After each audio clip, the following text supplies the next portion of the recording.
Kibar abla diyor ki beni buraya getirttirdi diyor. Yukarıdan aşağı bile inmedim. Öldü de inmedi aşağı. Neydi benim evimin işi bitiyor mu Kibar Hanım? Bitmez. Çoluk çocuk sürekli döküyor elimizden. Kibarcığım bizimle çaya dala çıkarız. Ne olacak sanki? He, çaya da bana gelirsiniz. Ha. Biz yemek yiyoruz. kadın. Yemeğimizi alıp çıktık mı yukarı?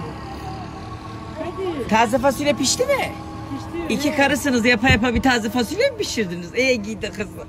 Oğlum biz diyetteyiz deli.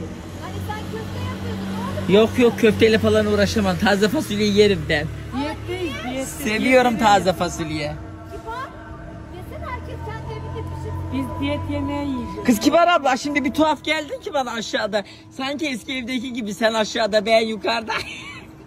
Ben o zaman sana özletmeyeyim. Hiç arada bir gel. Arada bir gel, sabahları süpürge sesimi özlemişsindir sen.